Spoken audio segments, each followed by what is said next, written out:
This is a good movie podcast with Katie and Joe.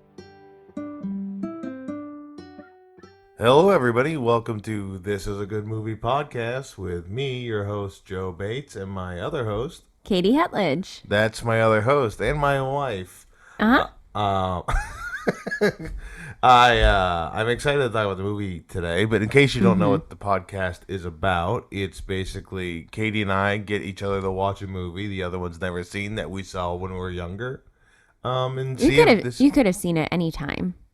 Well, I don't think I could have seen it in the future.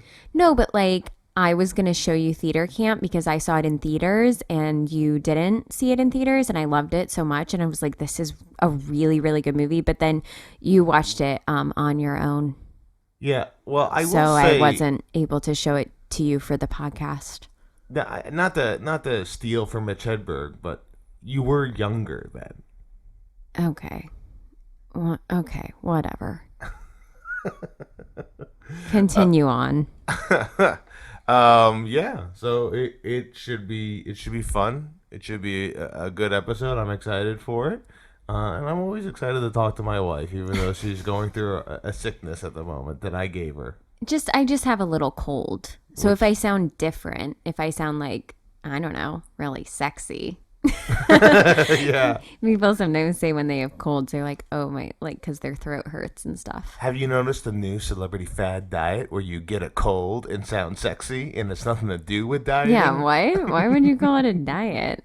I don't know. Maybe that's what Austin Butler did for Elvis. He just got a cold. Yeah. That voice coach is actually just a doctor. Giving him a cold? And taking it away. Oh, okay. So he can have a weirder voice for Dune 2. Yeah. Dune Part 2. I don't even know what that was. Just scary voice. Yeah. He has his Elvis voice, his, like, I don't know, Disney-ish voice from when he was younger, and now a scary voice. Yeah. Who knows what Austin Butler will do next? I'm guessing Ricky Martin. No. He's going to be living La Vida Loca. He's going to do Ricky Martin? Well, I don't know. That's up to them. That's whatever God wants. Yeah. Do you have any movie news before we get into today's movie? I do. I do have some movie news. Because, well, this wasn't really inspired by our last episode having Colin Firth in it, but I saw it. I saw this news on Instagram. Wow. So I just want you to understand what it's like to be married to Katie and she's telling me a story. It is this like minute-long nonsense drabble that doesn't go anywhere, and you already kind of just want the meat of the story. But I'm getting to it. She's all dressing. She's all lettuce and tomatoes. Okay. No bacon. I won't bury the lead. There's going to be another Bridget Jones movie. Oh, really? Another Bridget Jones Diary movie. Is this the second or third? Fourth. I have not seen any of them. Oh, okay. Well, I think we should watch the first one. So it's Renee Zellweger, and she plays Bridget Jones. She'll be back for this one in the titular role. And then Hugh Grant is also going to return, and Emma Thompson is returning too. Now, I haven't seen any of these movies. But you know who those people are. Yes. My guess is it's a movie about, like, choosing yourself and, like, trusting what your own choices are. Mm-hmm. To make 4 of these movies. Well, they're all at like different kind of stages of her life. So I'm all for doing, this isn't like a remake necessarily, but I'm all for revisiting some of these older movies. You know, the other week we talked about like the Beetlejuice movie that's coming out, and like that's fine. I'm with it. But then when I was looking into Bridget Jones 4, I realized that Bridget Jones Diary 3 came out in 2016. So it's not, I mean, yeah, that is 8 years ago, but it doesn't feel quite as, like, how they're marketing it is like, yes, we're finally getting another Bridget Jones Diary movie. Is but it like, going to theaters or is it streaming? It's going to be on Peacock. So that's my feeling about this. Yeah, it's more like a psych. There is like this new level of what it used to be a TV movie. Yeah. And I feel like we're getting those now as, like, I've mentioned this movie before. I won't ever make you watch it, but this movie called Dark Man. Okay. The first one was in theaters. Liam Neeson played this character, and they made 4 of them. But the last 2 were all TV movies, and I think we're just redoing what we used to do in a different way. Which I guess is fine, but Yeah. also there's like original stuff should be out there too. I'd love to see Renee Zellweger do something different. Well, you didn't watch the Judy Garland biopic. She got nominated for that, right? She won. Wow, that's crazy. I'm like 99% No, I think you're sure right. that she won. But if you, I don't know the stats. I don't have it in front of me. Okay. But I do feel like biopic leading actresses usually win. What are like the other ones? They're J-Lo as Selena? J-Lo one for Selena? I don't know. No, I was I was thinking Tammy Faye. We saw that one. Oh, yeah, yeah. Meryl Streep one for Julia Childs. Childs? Was it Julia and Me, that movie? Julie and Julia? Julia and Julia. Yeah. Ana de Armas did not win for her portrayal of Marilyn Monroe. No, but that movie was psychotic. I'm trying to remember who won last year, who beat her out, Ana de Armas, for lead actress. Gosh, you would think that we would know, having just that was not a watched- biopic. That was Michelle Michelle Yeoh. Yeoh. Yeah. But I feel like biopic is like, if you had to pick a genre movie that wins Oscars for acting more than any other, biopic. Did Rami Malek win? For Mr. Robot? That's not a biopic, Katie. For Bohemian Rhapsody. No, but he was nominated. Yeah. I don't think he won. Gosh, if only, like, it would be so helpful for how often we talk about the Oscars. It would be helpful if we actually remembered any time we looked something up for it, because we don't. And we look this stuff up all the time, and it just leaves our brains immediately. Rami Malek did win for Bohemian Rhapsody in great. 2019. Well, he was very good at that. I just don't like giving that guy anything because he seems pure evil. I don't think he's pure evil, but I do think he's a little weird. Yeah. There was so he went to high school with Rachel Bilson. Did you know this? I don't know who Rachel Bilson is, so I don't know why I would know this. From the OC. I never watched and the OC. From Heart of Dixie. Yeah, no. Well, Great I'll tell you what, show. I've not watched Heart of Dixie either. And she was in that movie. What was it? It was like The Jumper with the guy. You know, who I wanted to plays- see that movie Jumper, but I did not see it. Is that what it is? With the guy who Yeah, plays Anakin? You're basically like dimensions. You're like popping through Yeah. different I places. think Yeah. she's in that too because then they dated. Yeah. Wow. Basically. Anyway, she was telling this story about they went to high school together, and I guess she like posted some kind of throwback pic on her Instagram, and then he like messaged her and was like, please take that down. Whoa. Like recently. I mean, in the past like 5 years. That's and she was like, okay. That's what evil is. It's not evil. He's just, he's maybe just a little weird. Yeah. I just imagine him in his house where everything is silver, looking at Instagram going, no, that won't do. I don't know. Maybe he's just insecure about how he looked in high school or something. I mean, who isn't? Yeah. He did have devil horns. No, he didn't. Speaking about the devil, we're going to talk about a movie where everybody could be the devil. No one is the devil in this movie. That's not at all what this is about. That was a bad transition, but I didn't know where to go. No, we had so many other transitions. What was a good transition? We brought up Michelle Yeoh, and then we could have talked about Jamie Lee Curtis, and then we could have segued into this film starring Jamie Lee Curtis. That's why you're the host and I'm just the other host. Yeah. But we're talking about A Fish Called Wanda, a movie I made you watch. Yep. A movie that came out July 7th, 1988. Okay. And the budget was $7.5 million. Is that the lowest? Is it the lowest budget film that we've done so far? It is the lowest budget film we've done so far. The next lowest was a year before this, RoboCop, which was $14 million. Okay. So RoboCop was $14 million. The box office for RoboCop was $53 million. Gotcha. So it quadrupled? A year later, this movie comes out for $7.5 million. It made $189 million. Wow. Will you at some point also calculate like the biggest increase? So this, Like biggest percent difference between the two? so this is the biggest. You won't even come close to this. Oh, great. Okay. This is like 20, That's amazing. Yeah, this is like over 20 times the budget for this.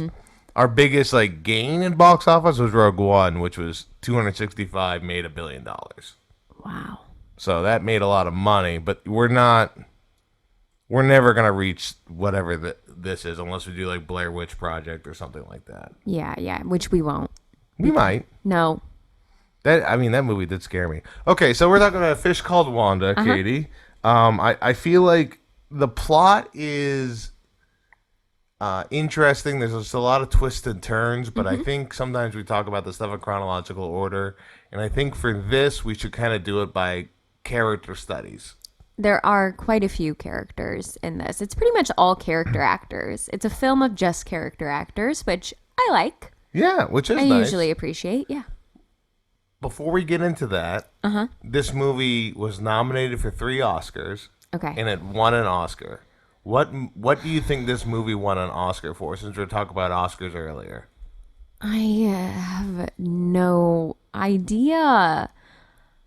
And you told me this morning, you said, Katie, I'm going to ask you this question. So you have like time to think about it so it doesn't stress you out. And then I went to work and forgot. I'm just going to guess all of them. That's terrible. What you just did was terrible. No. Like I'm going to guess all 3. Oh, guess it. What, all 3? Okay, see. Okay, I'm just going to throw out some guesses. Yeah. Okay, I could see Jamie Lee Curtis getting nominated for this. Okay. I could see John Cleese getting nominated. Okay, so you're doing all acting here. I refuse to acknowledge Kevin Kline. Okay. Because I really hated him in this movie. And for third, I guess you could say like, no, it's not going to be directing. That's like huge. It's not going to be best picture. I don't remember like score. It can't be center. Screenplay. No, I don't know. Okay. So you're saying John Cleese, Jamie Lee Curtis, and screenplay? Yeah. You got one right. Oh, great. Screenplay. Wow. And it did not win for that. It lost to Rain Man. Well, I haven't seen that. The other ones it was nominated for, it did not win Best Director. Oh, but it was nominated for Best Director. Who directed this? It was directed by John Cleese's friend Charles Crichton. Okay. Who hasn't really done much. This was the movie he was best known for, and he also wrote this movie with John Cleese. Okay. They had an idea of making a movie in like the late 60s, and it took this long to finally make a movie they wanted to make. Wow. Yeah, so Charles Crichton directed it. He was 79 years old. Oh my gosh. When this movie Well, I say that, out. but like how old is Martin Scorsese? Yeah, but Martin Scorsese also had a history of making movies. This guy I could tell you his filmography. Oh, I don't know okay. any of these. Okay, then don't worry about it. Never mind. This was his last movie he ever did. Okay. And it got nominated a director, screenplay, BAFTA. Now the award that was won. If you say Kevin Kline, I'm gonna punch you in the face. Kevin Kline won an Oscar for his role in this movie. Are you joking? I am not joking. I hate that. That makes me so angry. He beat out the movies he went up against. I don't know any. Married to the Mob, Running on Empty, Tucker, The Man in His Dream, and Little Dorrit are movies I've never heard of. This seems to be the weakest. And now supporting actor is such a stacked category, like every year. It's people chasing an Oscar as supporting actor and actresses now. This makes me livid. It makes you. I didn't think his character was well written. I didn't understand his character. God, I love his character in this movie. I didn't love this portrayal. I could get on board with it like sometimes, and I recognize that Kevin Kline was making some choices, and I guess appreciate that. It's memorable, but it was unsettling, and I didn't like it. It is. I loved every moment with Kevin Kline. Like, he Oh, makes you the movie. love the moments when he's eating fish and has fish fins hanging out of his mouth? Well, technically, those were just little jelly things instead of fish, but No, it's disgusting. And I don't care for how he treats anyone else in the film. no, he's not a good guy. He's unstable. He's like a loose cannon. I don't like that. It makes me nervous and anxious to watch. And he had like no redeeming qualities. He's a wild card. I just didn't, and I didn't get what he was doing there. Like, they never talk about, we should just talk about his character first so we can get it out of the way. But he shows up, and she's like, oh, this is my brother. He's like a weapons guy. He's going to help us. This is Wanda, Jamie Lee Curtis. And His everyone's character's like, name is Otto. sure. And everyone's like, okay, great. He'll help us out. And then you're like, something's going on here. Come to find out, they are not brother and sister. They're like in a relationship. But at one point, she's like, oh, I met this guy 2 weeks ago. Like, where did he come from? Who is he? Is he Italian? I can't tell. He keeps like pretending to be Italian. What she wanted to do is she met a hired gun, used her sexuality to persuade him to join this team. You said he was her brother so that there would be no suspicions of anything like that with the main guy. And then that's what they went about. She was like, I'm going to use this guy. You could see when she's about to hit him in the head when they open the safe. Oh, yeah. She's like about to kill him. Yeah, she does. She's using everybody in the movie. No, I get that. Yeah. I understand that. It's the plot of the film. Yeah, no. What I don't understand is, where did he come from? Where did she find him? It's just like presented without, and Oh, he was ex-CIA, for real. He says that in the thing, but then later he does say he was ex-CIA. where did she find him? Did she Well, go that's to all- ex-CIA fair? You just that's just movies. You just assume she found this person. He was like a mercenary. She saw his abilities and like took advantage of it. I don't care for that. I don't like this, like, oh yeah, and now just kind of accept that this is what's happening. I don't really like that in movies. I don't think personally, I did not think I needed to find out how they met. I just assumed what their relationship was based on their way they acted and was going with that. Where I was like, okay, this is just a doofus she's taking advantage of along the way. A goon.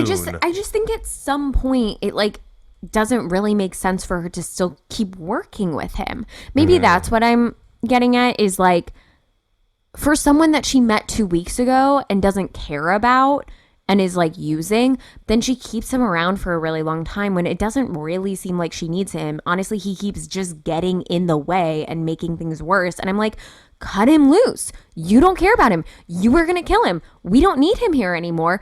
And then he's like just still around for what? I also feel like I don't know, they like wrote him into this movie genuinely as her brother, and then they were like, well, why would her brother be like so upset that she is like fooling around with John Cleese? And they were like, well, I guess we'll just change it and she'll like be, hooking up with him too and stuff. And then that's a lot of assumptions. I did not see anywhere in my research it just felt that part, his part felt hobbled together. And honestly, I think the film could have done without him.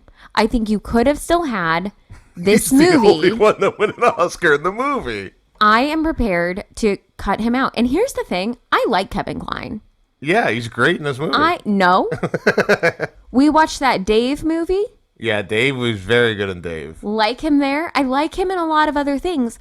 This, I was like, no. It's not landing for me.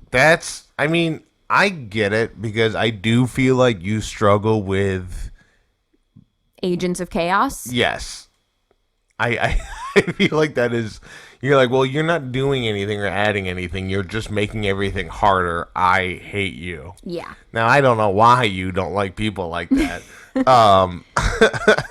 But to me, he just, every time he's on screen, it pops. I do feel like he is in the movie like one scene too many. Mm-hmm. But well, he just shows up a lot to like antagonize people. He's always antagonizing Ken. Yeah.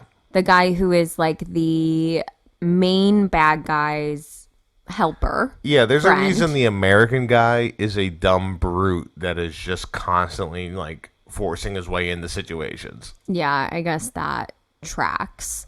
But he's always like pushing Ken's buttons. He is eating Ken's beloved fish straight out of the aquarium. He is almost causing Ken to pass out because he can't breathe because this guy is stuffing French fries and pears into his face. Can I tell you something about that scene? And then later he keeps messing up Wanda's like plan to seduce John Cleese, and he keeps showing up because he's like so jealous. And then he has this other thing where he can't be called stupid. Yeah. And if he gets called stupid, he goes off, and they don't really explain that either. I kept waiting for like, what's the big reveal about this thing? And there just isn't one. I just I will say, I don't mean to cut you off right now, but I do want to I'm glad we got all this Kevin Kline-ness out of the way. Good. What did you think this movie was gonna be before you watched it? You didn't even No, say I what didn't. it I got was. stuck on the I was so excited to talk about how much money it made. I didn't know what this movie was going to be. I knew that Jamie Lee Curtis was in it because people like bring it up all the time. Like whenever you mention Jamie Lee Curtis, everyone's like, "Oh, Fish Called Wanda." People love this movie. Yeah, I get it. I thought maybe, I don't know, I had seen like the movie poster, I guess, and thought looks kind of like crime-y, like crime noir. And then I thought, oh, maybe, is Jamie Lee Curtis Wanda? Is it actually a fish called Wanda? And then I was like, maybe it's like a rare fish. And like the fish is what they're stealing. So I don't know. Yeah. I had forgot exactly the plot of the movie. I just remembered certain scenes from it, but I do know I enjoyed it. And this is one of my dad's like favorite films ever made. That and Lawrence of Arabia. And then Dr. Zhivago. So this one's a little shorter than the other two. But the plot of this movie actually is it's a heist in London run by a gang where Otto is brought in last second. Ken Pyle, which is played by Michael Pilson, is a stammerer. Led by George, and then the con artist Wanda. In the heist, they hide the diamonds they steal, but everything goes wrong when they try to double cross each other. Everyone's double crossing. Everyone's trying to double cross each other. It all goes awry, and George is arrested, and they have to find the diamonds that he hid. So Wanda is basically seducing anybody she can, including a barrister, which is a fancy word for lawyer. Defense attorney, to find these diamonds. Yep. And that is what the movie is. Things go awry. Yeah, it's a lot to keep track of. George is in like the first 20 minutes of this movie prominently, and then you sort of forget about him because Wanda like moves on to other things and other people. This is like ranked as like one of the best comedies ever made. For like British films, it's like number 39 in like best British comedies ever made. It is consistently looked back on as a great movie. We've talked about Otto. I'm just a couple of things with Otto is that he begged John Cleese to let him speak French instead of Italian during scenes because he can speak French, but he can't speak Italian. So he was just saying different pastas. He was improvising all of those things. And why wouldn't John Cleese just let him speak French? I didn't think it was like that important for it to be Italian versus French. I do not it would have been the same. He began to sing Volare because he ran out of Italian cheeses and other Italian phrases that he could ad-lib. And he was concerned that the director didn't yell cut because they didn't own the rights to Volare. So he was just worried about what he was saying in Italian the whole time. I mean, sure, I guess that's fun and quirky, but like get a dictionary. What, like, I'm sorry, Austin Butler is over here changing his literal vocal cords, and you can't just find some Italian words. Go to your local Italian restaurant, find someone who speaks Italian, get them to write down a bunch of words, And then just say those. Yeah, that is. Okay, Kevin Kline, if you want an Oscar, do some work. This is insane that they gave that to him. This makes me angrier by the minute. John Cleese said that he based the character of Otto on a Zen Buddhist teacher that he once had seen in an advertisement, a man who pretended to be knowledgeable but looked singularly unimpressive. Sure. He decided to write Otto as a man not smart enough to realize how stupid he was. Yeah, I think he nailed that. I do think, if that is the directive here, I think Kevin Kline did a great job at that. Yeah, Oscar worthy. Nope. And then finally, in the scene where he shoots the crossbow at the button, Kevin Kline really did that, and he shot it correctly on the second take. That is in the beginning, right? Yeah, he has to shoot a crossbow through the bar to hit that small button. To get the diamonds. Yeah. Just for people who didn't watch it. Oh, yes, I'm sorry. Yeah, that's true. They might not know what that means. There's a thing where the reason he's brought on the team, his specialty is accuracy. Mm-hmm. He's very good at accuracy. He displays it by throwing a knife early in the film right through a seal. Poster of a seal, not an actual seal. So that's why he was in the movie. Mm-hmm. And finally, Otto killed somebody in real life. Okay. In 1989, there was a Danish man named Ole Benson who literally laughed himself to death from this movie. Oh my God. During the scene when he sticks the chips in Michael Palin's nose and Ken's nose, the guy laughed so hard he had a heart attack and died. What? That is... I understand having a heart attack during that scene from anxiety. Yeah. I thought poor Ken was going to die because he couldn't breathe anymore and his fish were being eaten in front of him. He was being tortured. That's not funny. So the reason... That's not funny enough for you to get a heart attack from. I'm sorry. I disagree with how this person lives their life, and I guess so did God, because that's crazy. Basically, this is even sillier why he died from laughing. Rest in peace, Ole. He was an audiologist, which has nothing to do with anything. But he was like a doctor, renowned. Years earlier with his family during dinner, he made a bet with everybody on who could eat their carrots with cauliflower shoved up their nose. No. So they all were eating carrots and cauliflower up their nose. So the minute this person puts fries in his nose, he starts laughing and then dies because he had a memory of some weird thing he did years ago. Okay, I guess that makes more sense, but yikes. And then they gave Kevin Kline an Oscar. Yeah. The role was so good he killed somebody. Murdered someone. Yeah, he murdered somebody. He had intent to murder. So we're going to move on from his character. Then we'll come back and kind of resolve the ending of everybody. Sure. To the character he did shove the chips in the nose to. Ken, played by Michael Palin, who... Poor Ken.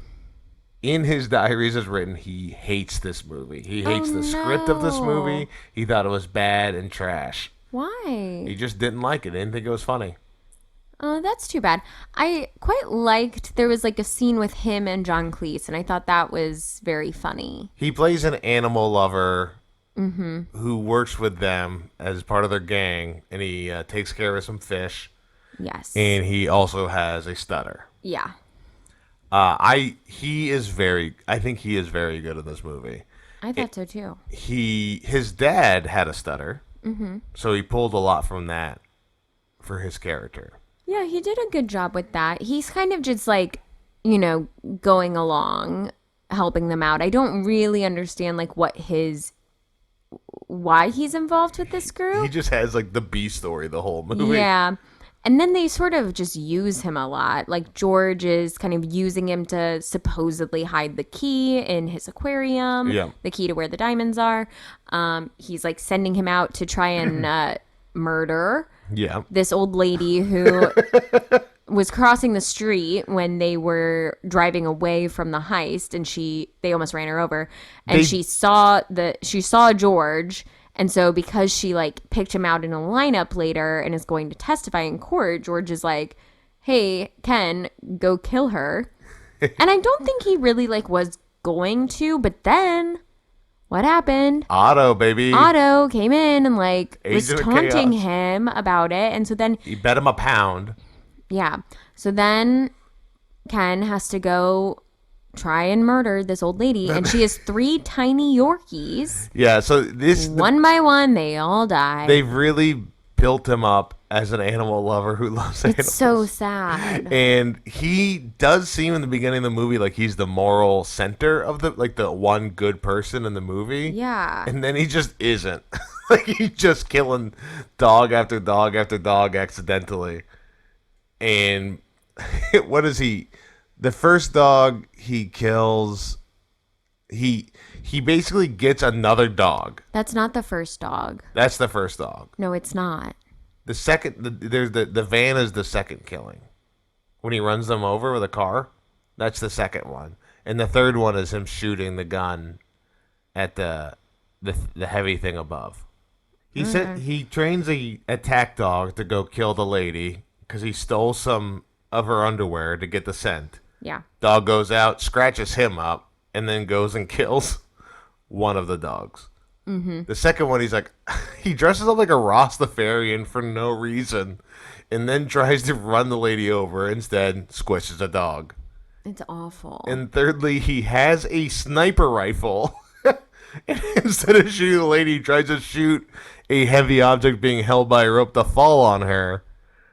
And then, boom, dog is dead. I guess you don't want the lady to have a bullet in her because then it doesn't seem accidental. Yeah, so then she has a heart attack and dies. So he does it. I hated all of that because I'm so sick. I am so sick of watching dogs die on TV. I swear to God. We've been on a run.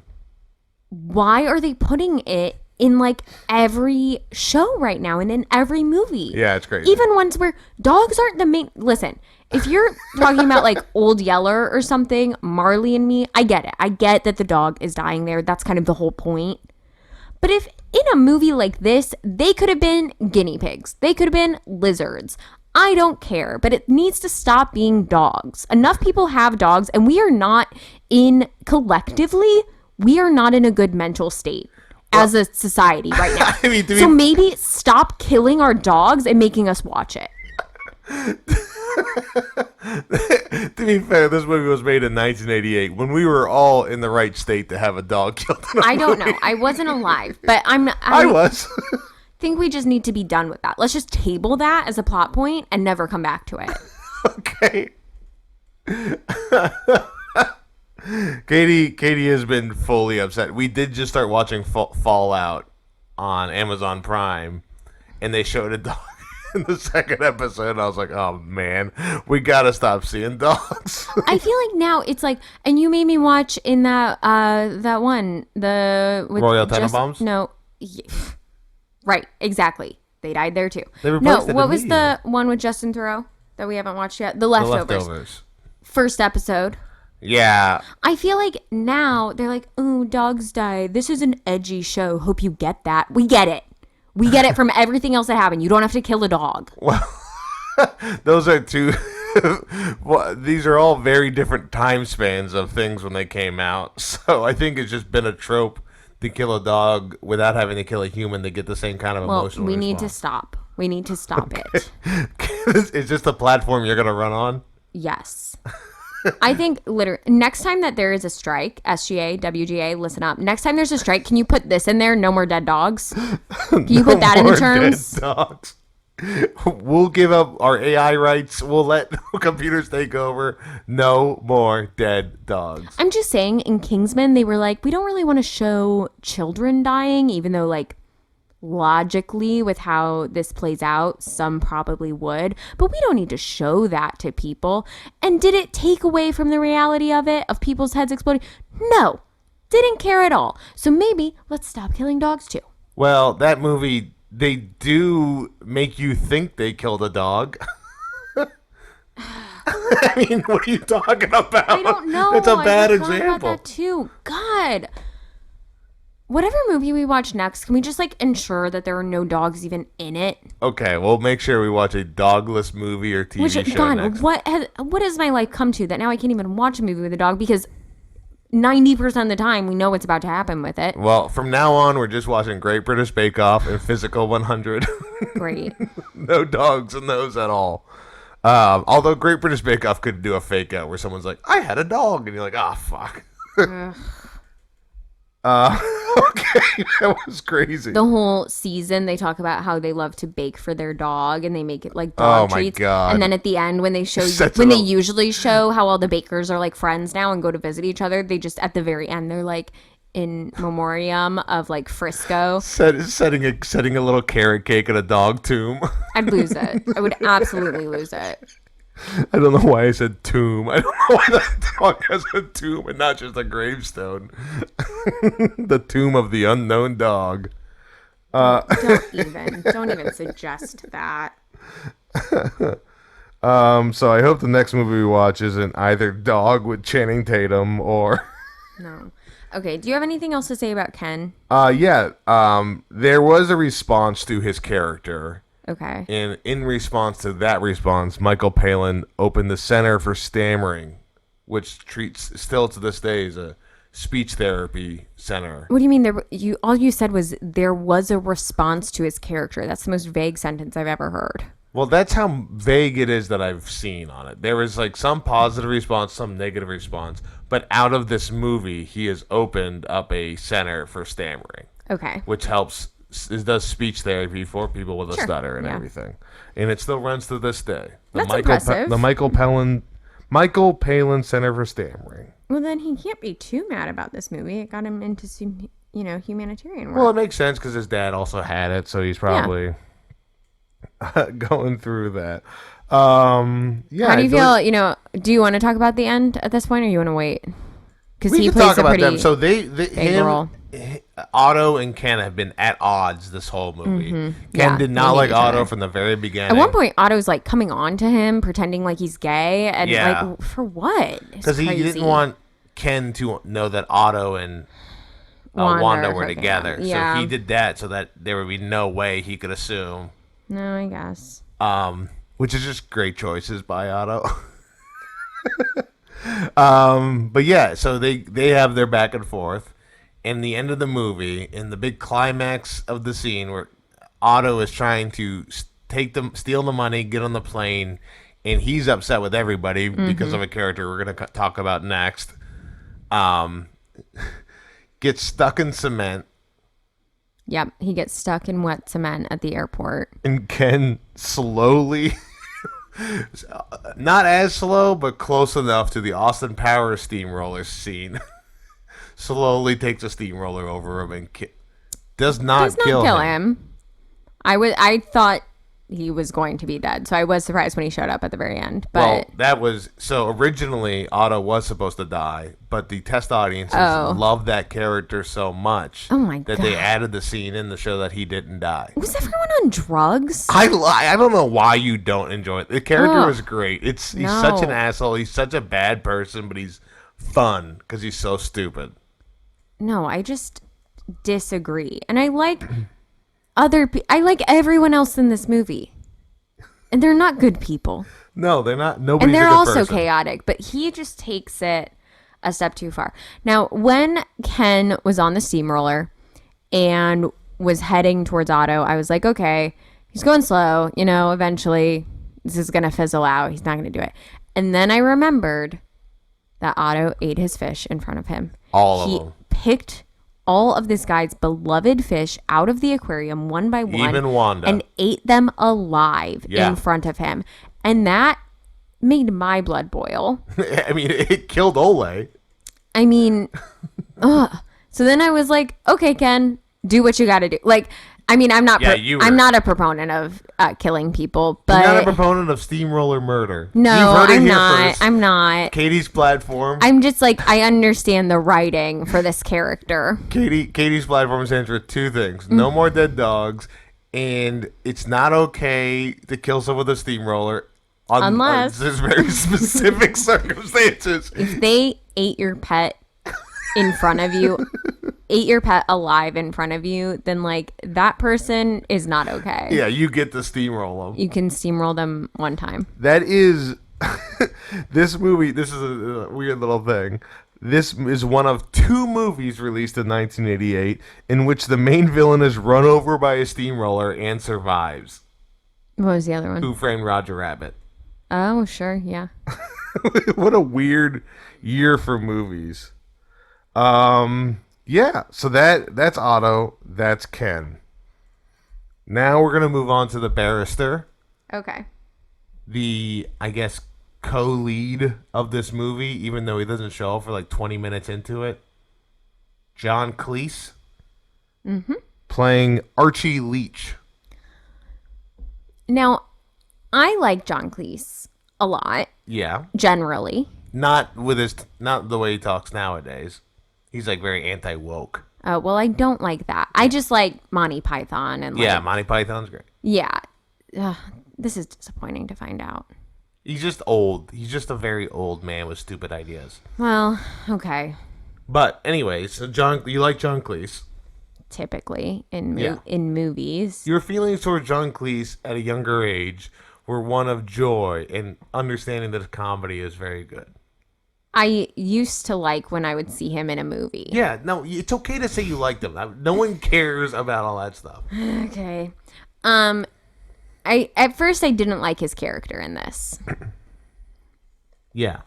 Because I was like, okay, this guy's kind of a loser.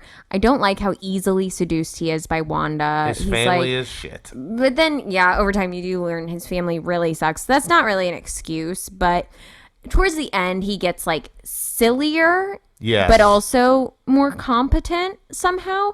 When he explains his reasoning for leaving his wife, I feel like that does change the character. Where he's like, where he talks about nobody is alive in Britain, like everybody's just like dead, Sure. and he's like, we're all just very boring people, and it's like we're missing out on life because of it. It is nice, and then he like kind of feels like he's becoming the person he's always wanted to be.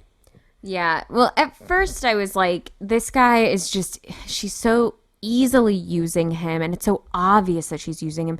And what kind of lawyer is like, oh, yes, I met you on the street and you just say you're a law student from America and like, sure, I'll take a meeting with you. I'm like, what are you doing? Wanda's lies to him are insane, and he's just insane. And as a lawyer, for him to be like, when she tells him, oh yeah, I do know the guy you're defending. Oh, I actually do know that. Oh, I know we're not supposed to see each other. We won't talk about the case, but then immediately talk about the case. I don't love when people are idiots like that. Yeah. But then towards the end, he became much more competent, I think. And then he was like, all right, I'm going to get in on this. And like, we're going to swindle everyone else together with Wanda and like go about it that way. And then I was like, okay, now I get this character's motivations. The character's being rounded out a bit more, and now I'm like, oh, I hope they end up together. That's like so fun. But at first it seemed like she was not into him at all. She was, of course, just using him as she was everybody else in the movie. But then when she did seem to start actually liking him, I was like, okay, now I like this. But otherwise I was just like gonna be, this is gross. There's only one way to get Jamie Lee Curtis on your side, and that's speaking Italian or Russian. That was weird. I think the reason John Cleese kept the Italian in is because he can speak Italian. So he says in the movie, in Italian, it translated to, but I married a woman who prefers working in the garden to making passionate love. A big mistake. So that's what he is saying to Wanda when he's seducing her. He's like, my wife sucks. Yeah. Yes, I still feel like Kevin Kline could have done French because Wanda, it doesn't seem to be actually Italian. It's like any foreign language. But yeah, it seems like she doesn't really care what language it is. Now, we'll talk more about him, but here is the thing that I've been waiting to say to you. Okay. Archie Leach is this character's name. Yeah. Archie Leach is the real name of Carrie Elwes. What? The real name of... Oh my god, I'm so sorry. What's wrong with you? This is so stupid. I was so excited to say this to you. And it's wrong. You've just made it up. I just read it wrong. Oh, God. Archie Leach is the real name of Cary Grant, not Cary Elwes. And I don't care about Cary Grant. I know. But I care a lot about Cary Elwes, and I don't care about Cary Grant at all. I was So that excited doesn't to tell you matter this to me fact. even the slightest. I mean, now I guess it's like, oh, that's interesting. It's weird that they would choose that. Yeah, he thought this would be the only role he'd ever be close to being like Cary Grant. But this whole time I thought he was talking about Cary Elwes, which also doesn't make any sense because The Princess Bride was not much earlier than this movie. I thought maybe they were friends, is what you were going to say. No, it was Cary Grant's So it was real like a name. joke on a friend. Yeah. To be like, oh, I'm going to use your real name. No, it was much stupider. Much stupider than I thought I was. I can't tell you, when I saw this fact, I lit up in the inside. So excited. Thought it was, and it is interesting. Mm-hmm. But it's not as interesting as this dream I had in my head. Well, that's sweet of you to be so excited I to was. tell me something that you think I'll care about. That's nice. You're a nice husband, even though I guess a bit stupid. I'm a bit stupid. I'm not smart enough to know how stupid I am. That. Oh my gosh. Yeah, Cary Grant's real name is Archie Leach, and that's a thing you get to know. Okay. This is my process because I know your mom listens to this episode and she's gonna go, well, I find that interesting. Well, great. But Good that's for her. That one's for you, Linda. That's for you, Mom. Other things with John Cleese in this movie. One of my favorite scenes is actually pretty much all of my favorite scenes in this involve John Cleese because I do think he's really great in it. The one is when his family returns back home when he thinks that he's with Wanda. Gosh, it's so I like funny. that a lot. I liked when he takes Wanda to that apartment of like his coworker, and then a family comes in, and he had been like dancing around naked. I just liked all the kind of physical comedy with him when he's with Ken, and Ken's trying to tell him where Otto has like kidnapped Wanda to find the diamonds, and he like can't get it out, and they come up with John different Cleese is being like really patient, but then getting angry. That's all like very good. And then at the end too, when he's fighting with Otto, it's just a lot of good physical comedy. Not surprising coming from Monty Python, but it was just enjoyable to watch. So I liked when the movie became more about John Cleese and we forgot about George. I think. Yeah, one of those scenes that really changes him in the movies when he gets dangled outside the window. Oh yeah, And they apologize, and by he's just Otto. By Otto, and he's immediately apologizing. Uh-huh. When he is being dangled out, and you see those people in the background, those aren't extras. Oh god. Those are just people. Well, yeah. I mean, this movie cost $7 million to make. They couldn't hire extras. They couldn't hire extras. They said, let's see who's walking around today. Throw them in the movie. That's what you and I hope for every time there's a movie being filmed in our neighborhood. Which is, I mean, it happens occasionally. And we walk past and we're like, do they need a dog? We're like, Wally, show how cute you are. Yeah. This is what happens when you get older. Our chances of stardom are gone, and we don't have a kid to force that upon. So maybe our untrained dog. Your untrained dog is just cute enough. You're like, walk by in the background with your dog. And yet it hasn't happened. We've walked by so Not many yet, film not sets. yet. John Cleese helped write this movie with Charles Crichton. When they were making this movie, the only idea that John Cleese had for it was that someone should have a stutter trying to say some important information. So that scene you liked.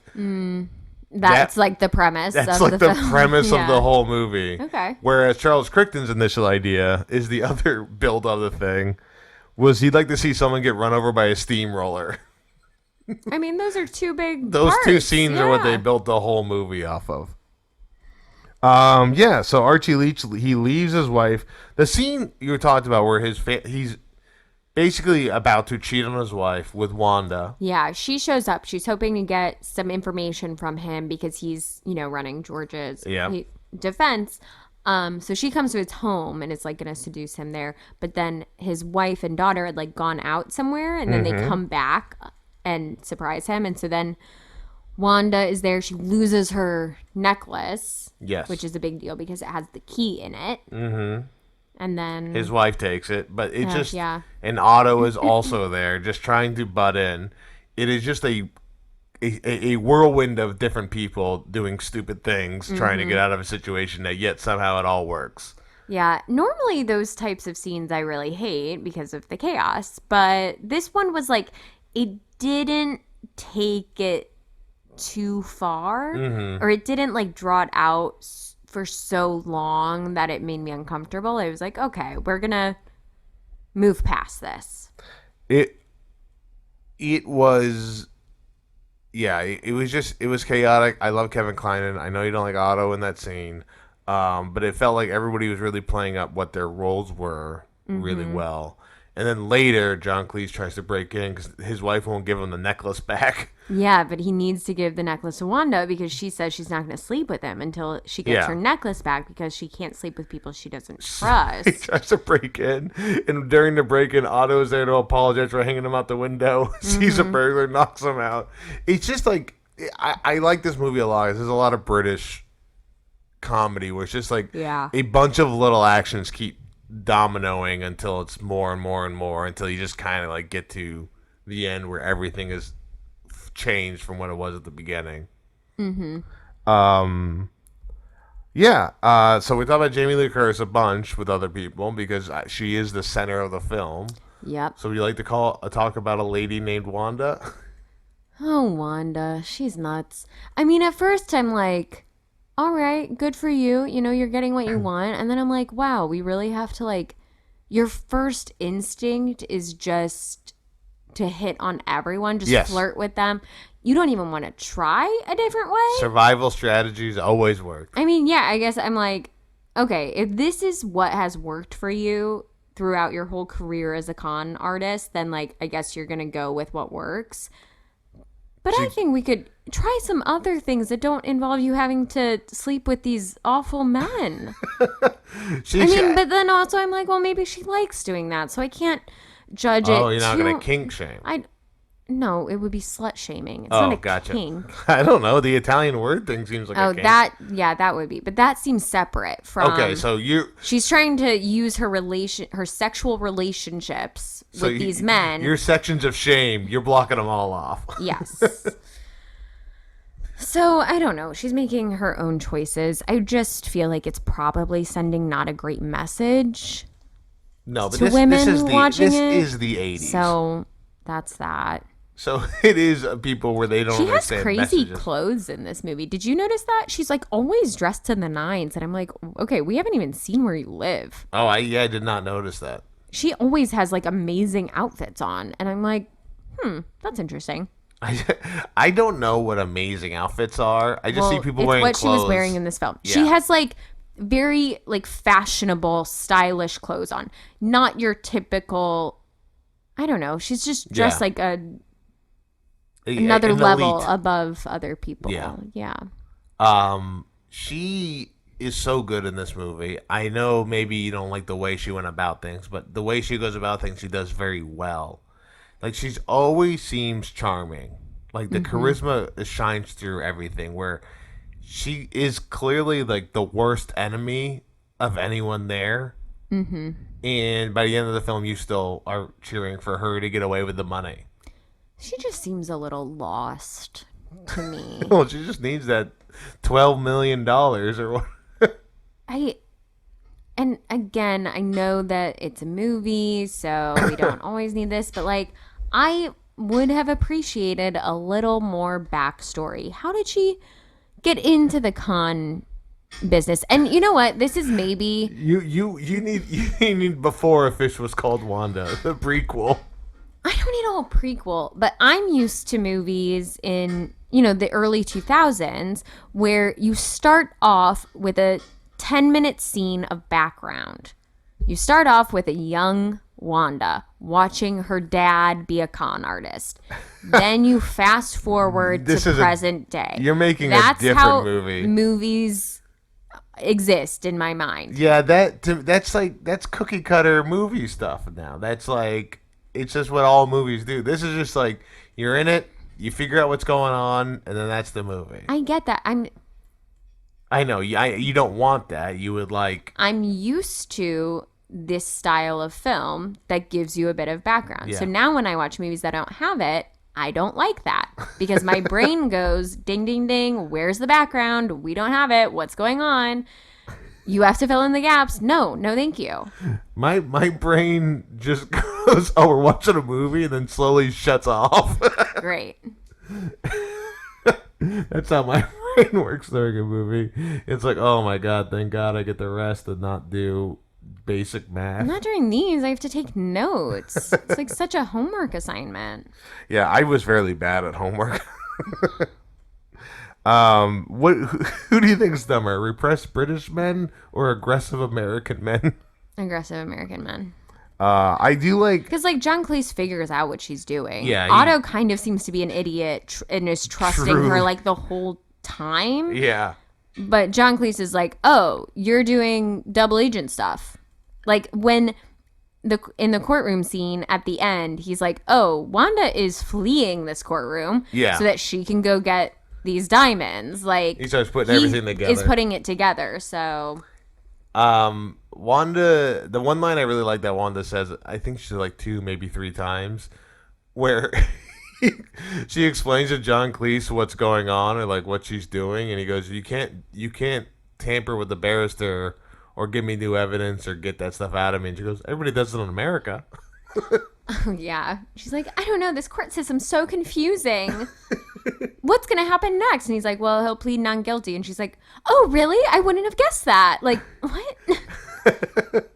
Yeah, it is. And I like her look for him was just putting on glasses. Yeah. She like took off her jacket and put on glasses. I was like, this will do. And I guess he's a glasses guy.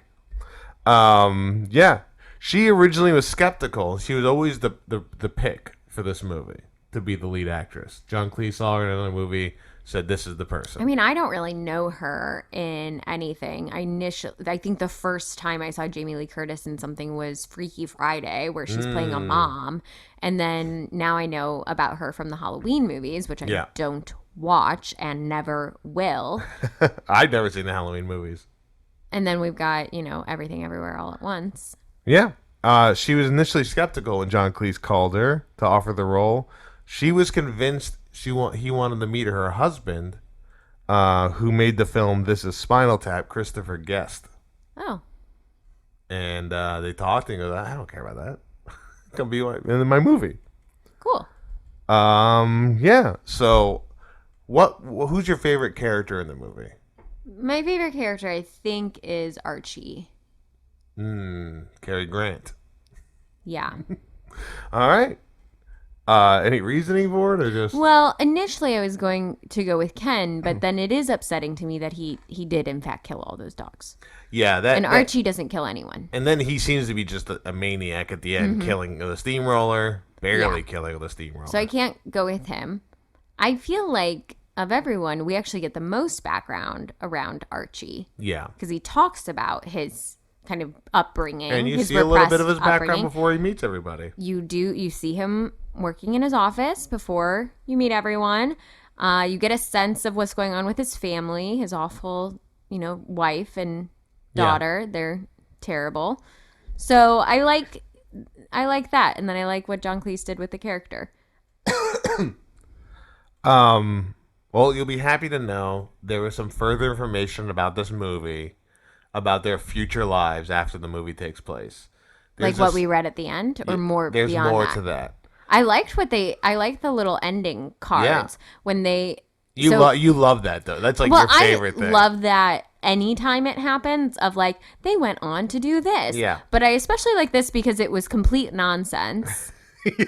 And I was like, oh, that's very funny. I wish that more of the movie had that tone throughout. But I mean, it is a very silly movie. There's a spiritual sequel to this movie later on called Fierce Creatures with all the same cast in the movie. What do you mean a spiritual sequel? What does that mean? It's like, you know how This Is 40 is kind of like a spiritual sequel to Knocked Up? I've never heard the term spiritual sequel in my life. Oh, it's like, it's not, it doesn't have anything to do with the original movie, but it's still like the same feel of the movie. Well, like This Is 40 is with the same characters and in the same universe. Okay, well, it takes place a few years later. I chose wrong. I'm more like 40-year-old version of This Is 40. It's all the same cast in the movie, but not the same characters. Not the same characters. Okay. So I apologize for that, but that's what I'm trying to say is that everyone in this movie did just do another movie. Gotcha. So it feels like the same all that stuff. So in the novelization of that, it begins with a letter from John Cleese's character, and it kind of goes with what everybody's doing. Archie and Wanda still living happily in Rio, and Wanda enjoys having a new child each year. Not great. Otto visited them once, having left South Africa after Nelson Mandela's election and the end of the apartheid regime. He was just doing. That's why he was in South Africa, to do apartheid. He's a terrible, terrible person. Are you saying apartheid? Am I saying that wrong? It's apartheid. Am I saying apartheid? You were saying apartheid. Oh, I was just pronouncing. There is an H in that word. Yeah, there is. Okay, so I was just apartheid. I apologize. There you go. Like I'm a child. Huh? I mispronounced the word. That doesn't mean anything. The end of the apartheid regime. He's looking for like-minded individuals to form a similar group of National Socialists, and Archie and Wanda are both happy when he's gone. Ken, still the MC at the London SeaWorld, before visiting Rio, Otto looked him up, but he didn't even get close to him. He threw him out of the park. Ken had him thrown out of the park. Good. So that's where they ended up, and that is a fish called Wanda. I may have said it earlier, but I just want to make it clear. I picked this movie because my dad loves this movie. Okay. And so when I watched it, I had to like it because my dad loves it, and I only like what my dad likes. But no, I really enjoy it. It's nice to see kind of irreverent British comedy, and I didn't know how successful it really was. Yeah, it's huge. So that's kind of why I picked it. This movie actually holds the longest record for time to reach number one since 1982. This movie was released July 15th, 1988 in the U.S. And reached number one on September 16th, 1988. So 2 months later. It was still in theaters? Yeah. That's crazy. Movies lasted longer in theaters back in the day. Yeah. Because what would happen is they would be there, and then they would go to like 3 months later, they go to the dollar cinema. Oh. Where you could pay like $1 to $5. I remember we would go to the dollar cinema, we'd pay $1, and you watch a movie that came out 4 months ago. Oh, interesting. I never went to that. Yeah, I know we had it in Houston. I don't know if they have them anymore. I don't think so, because I think we would have found them. Now it's just called streaming.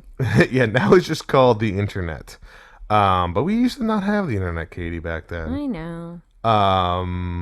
Yeah, would you cast Wally in this movie? And who? Well, it is so tough when we have all these movies where people and animals keep dying, because that really limits who I can cast him as, because of my rule that I don't cast him as somebody who dies. I also don't like to cast him as someone who does any of the killing. Bad person, yeah. So that makes this movie very tough.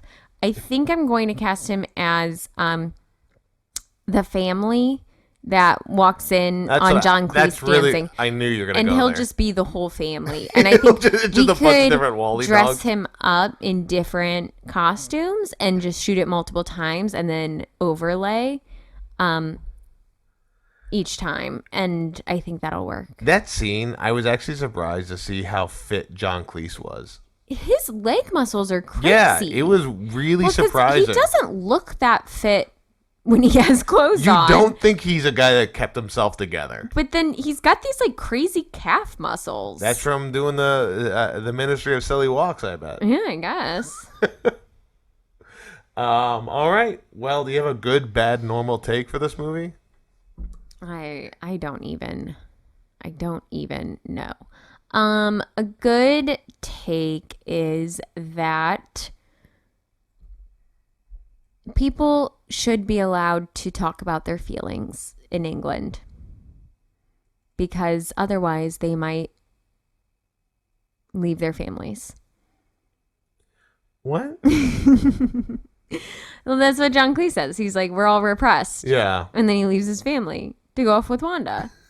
I guess that's not a good take. That's a bad take. No, that's a good. A good take is let's stop killing dogs in movies. That's a good There's take. a good take. And then my bad take is the thing about England. Okay, what's your normal take? My normal take is... Normal take is tough because I don't really know what it means, but I guess I'll just say that Jamie Lee Curtis is a really good actor. Okay. And she's... Well, what's great about her... This is like episode 19, 20, and you're like, I don't know what we're doing. I don't. And...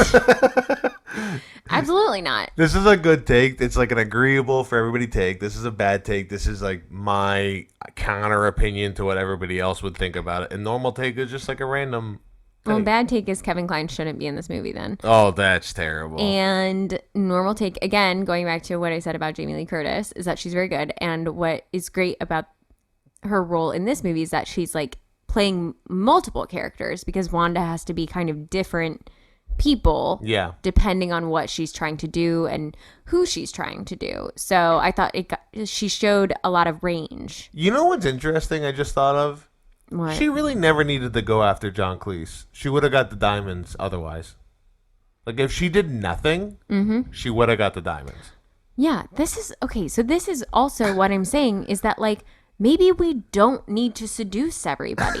You're right. It was a bad like strategy. she just immediately goes to that, and I just don't think that's necessary. And that's why I'm like, what is your background that this is where your brain goes? If she doesn't do that, that guy kills the old lady, he gets off, and he gets Wanda back, and they go get the diamonds, and then they go off together. Yeah. Or Otto kills him or whatever. She gets the diamonds no matter what scenario, I guess. She's gonna get the diamonds. It's just this was a lot more work than it needed to be for her. Yeah. So we're at the drum roll. Katie, A Fish Called Wanda. Is this a good movie? Yes.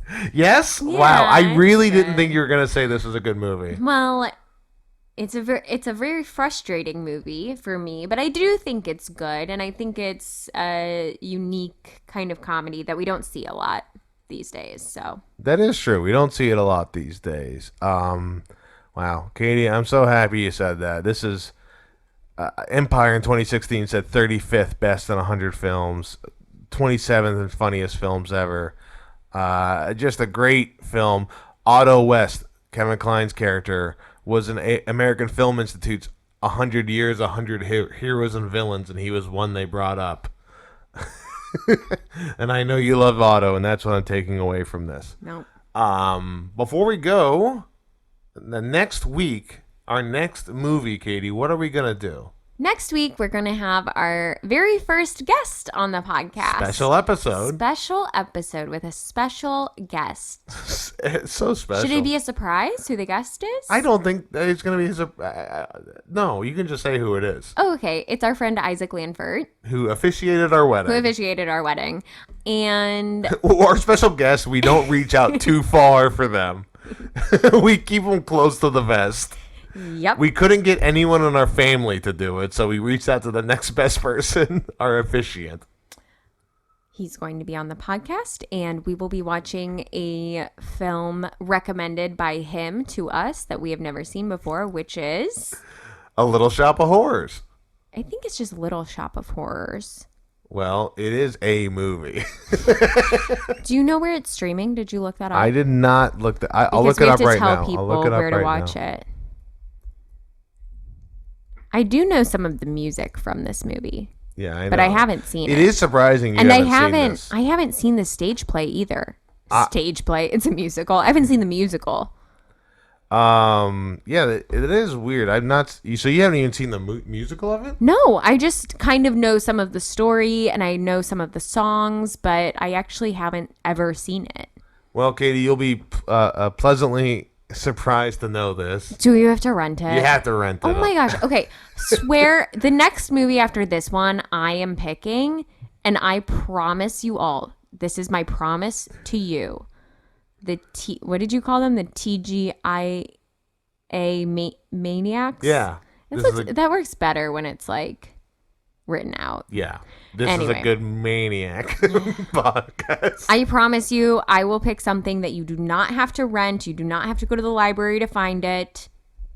It will be streaming for free on one of the major streaming platforms. And that's the third thing she's running on for her platform. No dead dogs. Yeah. Something else that I've already forgotten. No killing people with steamrollers. No killing people with steamrollers. But that's for in real life. Except for specific situations that if they eat your pet alive in front of you. I said their pet, like. That's a different kind of concerning, but it doesn't fill me with the same rage. And thirdly, the next movie will be streaming after this one. Okay, great. Well, this is another good movie podcast. We appreciate you all listening. We appreciate our podcast editor and theme song creator, Kale Forbes, the theme song vocals from Austin Fry, and our logo from Carrie Pulley. If you want to hear more from us, follow our Instagram at TIAGMPod. You can find our personal Instagram handles there too. And you can email us at TIAGMpodcast@gmail.com. As always, following, listening, subscribing, commenting, sharing, rating, reviewing is a huge help. Subscribing most of all, so please do that if you can. I'm Joe Bates. I'm Katie Atledge. We love you. I had to cough. Yeah, that's okay. That's the way to end. We love you. Bye. Bye.